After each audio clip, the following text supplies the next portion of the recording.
Hello friends. On the morning of July 16, 1945, in the desert of New Mexico, USA, a remarkable event took place. A bomb detonated, but it was no ordinary explosion. Instead, it marked the first ever test of a nuclear bomb. 5, 4, 3, 2, 1. The code name for this momentous nuclear test was Trinity, and it was overseen by the renowned scientist J. Robert Oppenheimer. As the blast unfolded, Oppenheimer was taken aback by its power. Initially expecting an explosion equivalent to 0.3 kilotons of TNT, the reality was astonishingly different, a blast 50 times more potent, releasing 15 to 20 kilotons of TNT. The heat generated by the explosion was so intense that it caused a steel tower to evaporate.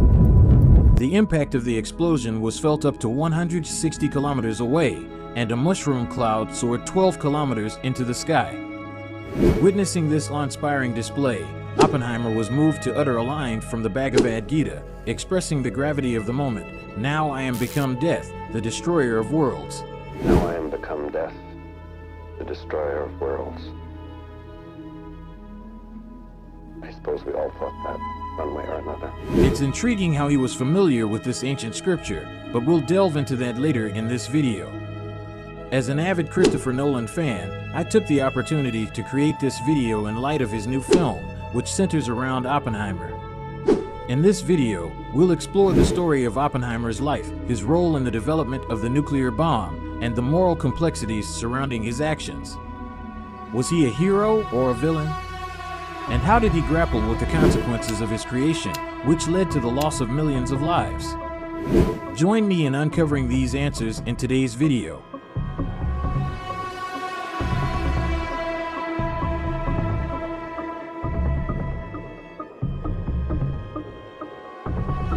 Now I am become death, the destroyer of worlds. Julius Robert Oppenheimer, known as the father of the atomic bomb, played a pivotal role as the director of the Manhattan Project, which led to the creation of the first nuclear weapons. To understand the origins of this remarkable figure, we must journey back to his childhood. Born in 1904 into a German Jewish family in New York City, Oppenheimer displayed his genius from an early age. At just 10 years old, he was already immersed in advanced studies of physics and chemistry, as well as possessing profound knowledge of mineralogy and the properties of minerals. His expertise was so exceptional that at the age of 12, he was invited to give a lecture at New York's Mineralogical Club. In 1922, Oppenheimer pursued higher education at Harvard, where he astounded his peers by completing his 4-year degree in an impressive 3 years. Excelling in his studies, he majored in chemistry but showcased broad interests in various subjects, including physics, philosophy, literature, and Eastern religion. However, it became evident that physics was his true passion, and he dedicated himself to the field. At the age of 23, in 1927, he earned his PhD. Behind the brilliance and accomplishments, Oppenheimer grappled with personal challenges. His friends noted his self-destructive tendencies, such as chain smoking and periods of depression. He once confessed to his brother, emphasizing his need for physics over social connections, indicating his intense focus on academic pursuits, unaware of the events unfolding in the outside world. Oppenheimer began to engage in politics as he witnessed the exodus of many German scientists, especially German Jewish ones, fleeing from Nazi persecution to America. This shared heritage stirred a sense of responsibility in Oppenheimer, igniting his interest in political matters. He observed the atrocities against Jews and recognized the profound impact of political and economic events on people's lives. By 1936, he declared, "I started to understand how deeply political and economic events affect people's lives. I felt the need to participate in this community." Influenced by left-wing ideologies, he actively attended political gatherings and supported labor unions and striking farm workers through monetary contributions. Among the notable figures who arrived in America were Albert Einstein, John von Neumann, Leo Szilard, Hans Bethe, Edward Teller, and Enrico Fermi, who would each contribute significantly to the unfolding story. Oppenheimer's journey would continue, guided by his passion for physics, political awareness, and a sense of duty to help shape the world around him. In September 1939, World War II began with Hitler's invasion of Poland, and though America initially aimed to stay out of the conflict, preparations were made for any potential involvement. Just a month prior to the war's outbreak, in August 1939, Albert Einstein and Leo Szilard composed a letter to American President Franklin D. Roosevelt, warning him of Hitler's nuclear weapon ambitions. They emphasized the urgency of being prepared, as Germany could potentially develop a devastatingly powerful bomb. Reacting promptly to the letter, the American president established an advisory committee on uranium, which comprised scientists and military officials tasked with researching the potential of uranium as a weapon. This committee's findings led to funding Enrico Fermi and Leo Szilard for their research on nuclear chain reactions and the separation of uranium isotopes, particularly the U-235 isotope essential for bomb making, as naturally occurring uranium on Earth was predominantly the U-238 isotope. However, these scientists were instructed not to disclose their work to Albert Einstein due to concerns about his left-wing ideology posing a security risk. Meanwhile, Oppenheimer conducted independent research on nuclear fission, collaborating with Edward Teller and other scientists. During this time, in December 1940, another radioactive element with potential use in nuclear weapons, plutonium, was discovered. On October 11, 1941, the American president reached out to British Prime Minister Winston Churchill, proposing a collaboration between their countries for atomic development. Shortly after, on December 7, 1941, Japan's attack on Pearl Harbor prompted America's official entry into World War II. Congress declare that since the unprovoked and dastardly attack by Japan on Sunday, December 7, 1941, a state of war has existed between the United States and the Japanese Empire. President Roosevelt announced America's alliance with the Allied powers against Germany and Japan. Thus, what initially began as a scientific mission to develop nuclear weapons rapidly transformed into a military mission. The American government allocated a staggering $2.2 billion for this project, which, considering inflation, amounts to approximately $24 billion today.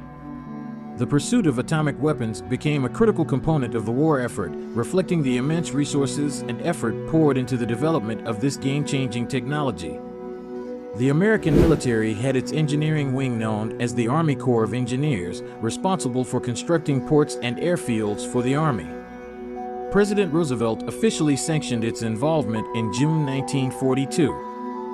The Office of the North Atlantic Division, located in Manhattan, New York City, was tasked with overseeing the development of nuclear weapons. To this end, they set up their headquarters on the 18th floor of the same building, and thus, the Manhattan Engineer District came into existence on August 13, 1942, marking the official commencement of the Manhattan Project. A clandestine location was chosen to keep the project under wraps, that is Oak Ridge, Tennessee, often referred to as the Secret City due to the creation of an entire city dedicated solely to this endeavor.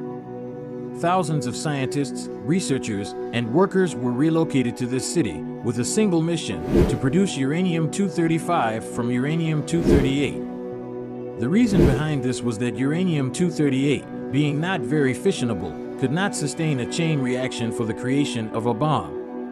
Extracting uranium-235 was critical since it could undergo the required chain reaction. The Manhattan Project aimed to test 4 different methods for converting U-238 into U-235.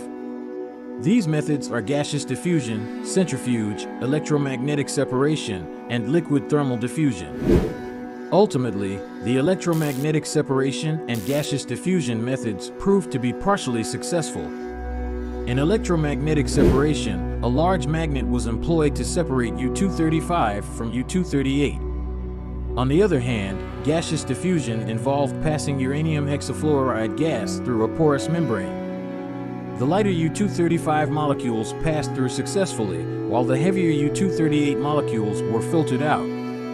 In another location in Washington, scientists were engaged in producing plutonium, also derived from uranium-238. When an isotope of hydrogen was bombarded with uranium-238, plutonium was produced. It was later discovered that plutonium was more radioactive and fissionable compared to uranium-235. As part of the project, they were searching for a third location, codenamed Project Y, where the actual design and production of these bombs would occur. General Groves sought a remote and secretive location for this purpose, and Oppenheimer knew just the right place. It was an area that had held special meaning for Oppenheimer during his joyous summers, nestled amidst the beautiful landscapes and mountains of the Pecos Valley in New Mexico. With all the necessary locations established, the next crucial step was to test the theoretical concept of the atomic bomb through practical experimentation. They needed tangible proof to determine the feasibility of the entire endeavor. On December 2, 1942, scientist Enrico Fermi conducted the first successful practical experiment. Using a squash court at the University of Chicago, he initiated a chain reaction that illuminated a bulb. This pivotal experiment provided evidence that a chain reaction was indeed achievable. General Groves had been increasingly impressed with Oppenheimer's abilities, and he envisioned appointing him as the director of Project Y. However, some senior military members expressed doubts about Oppenheimer, drawing parallels to the skepticism they had towards Albert Einstein. The concern stemmed from the fact that many of Oppenheimer's close associates, including his wife and brother, held strong communist beliefs. Furthermore, Oppenheimer himself was influenced by left-wing ideologies, raising concerns about potential conflicts with the nation's interests. Despite these apprehensions, General Groves staunchly supported Oppenheimer, recognizing his indispensable role in the project. He asserted that the success of the undertaking was contingent on Oppenheimer's involvement. Thus, on July 20, 1943, Oppenheimer was appointed as the lead of the project. His expertise was crucial in calculating the critical mass required to sustain a chain reaction for creating an atomic bomb. The critical mass is the minimum amount of uranium-235 or plutonium needed to sustain a chain reaction and trigger a bomb blast. While it may seem straightforward in hindsight, there were numerous unknown factors at the time, and the properties of uranium-235 were not well understood. Plutonium-239 had been discovered only in 1940, and by the end of 1943, a mere 2 milligrams of plutonium had been produced. Consequently, America embarked on developing two types of atom bombs. The first one, named Little Boy, relied on uranium-235 and followed a gun-type design. Two subcritical masses of uranium-235 were combined rapidly to reach the critical mass, initiating a fission chain reaction and leading to a powerful explosion. The second bomb in the project was the plutonium bomb, named Fat Man, which utilized plutonium-239. Designing it posed more challenges than the first bomb, as a gun-type approach was not feasible due to the rapid fission reaction that would occur when combining two plutonium masses. Such a reaction would end before reaching the critical mass needed for an explosion, rendering a plutonium gun bomb ineffective. Instead, scientists devised a different design known as the implosion method. In this approach, a subcritical mass of plutonium was placed inside a hollow sphere, and explosives surrounding the sphere were used to create an implosion, increasing the pressure and density of the plutonium mass. When the external explosives detonated, the plutonium underwent a rapid implosion, reaching the critical mass and initiating a powerful fission chain reaction. Oppenheimer insisted on testing this method before incorporating it into an actual bomb. General Groves initially expressed reservations, citing the limited quantity of produced plutonium as a constraint. Nevertheless, due to Oppenheimer's unwavering conviction, General Groves ultimately agreed. Thus, the Trinity test was conducted in the New Mexico desert, as mentioned earlier. The test bomb, known as Gadget, contained 13 pounds of plutonium and was suspended 100 feet in the air on a steel tower. On July 16, 1945, at 5:30 a.m., the bomb was detonated. The explosion far exceeded Oppenheimer's expectations, with the steel tower being completely vaporized. Following the blast, a mildly radioactive green-colored gas, named trinitite, formed at the site. Witnessing the immense power of this detonation, Oppenheimer drew inspiration from the Bhagavad Gita, reciting the famous lines, "Now I am become death, the destroyer of worlds." Few people laughed. Few people cried. Most people were silent.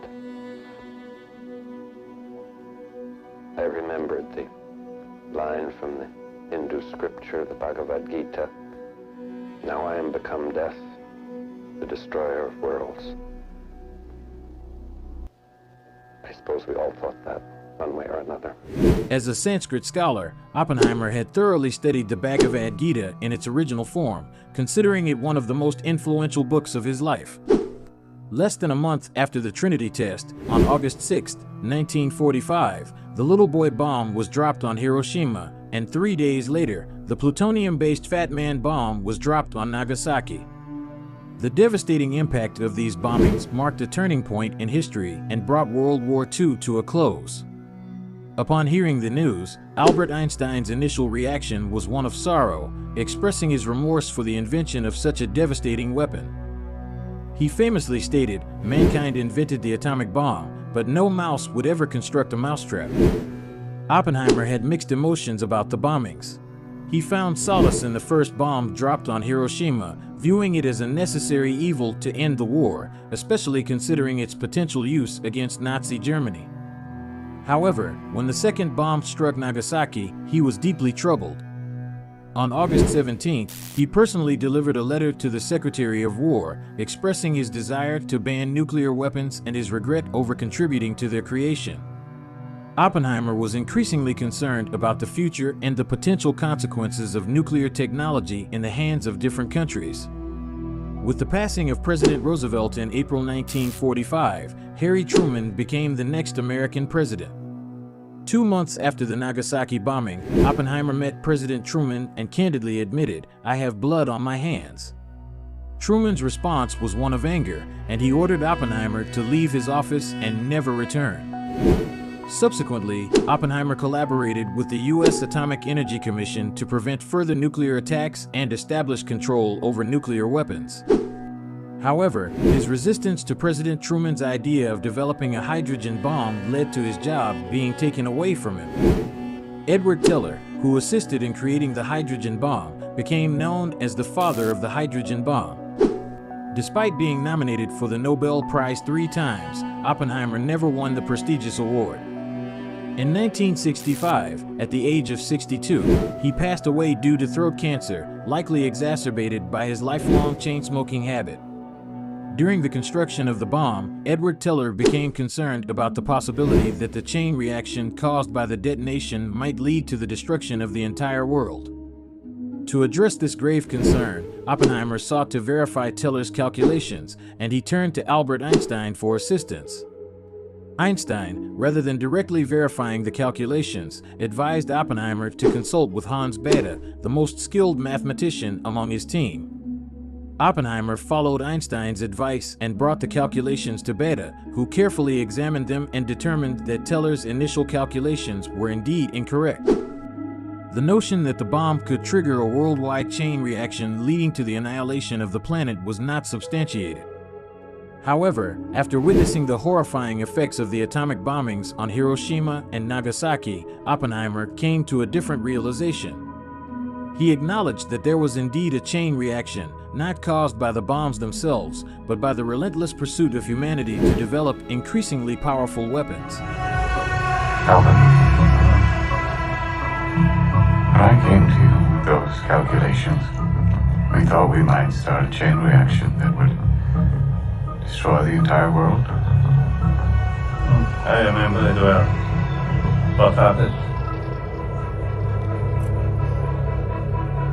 I believe we did.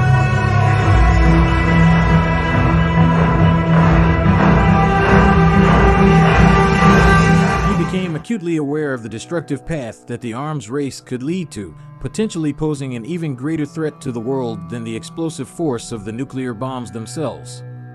Today, 9 countries possess nuclear weapons: India, Pakistan, China, the USA, France, the UK, Israel, Russia, and North Korea.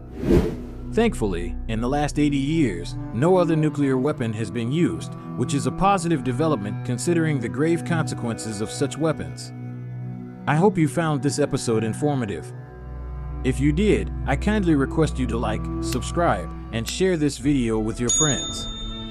I would love to hear your suggestions for future video topics in the comments section below. Thank you sincerely for your support. We will meet again very soon, but in the meantime, please feel free to explore my other videos. Goodbye.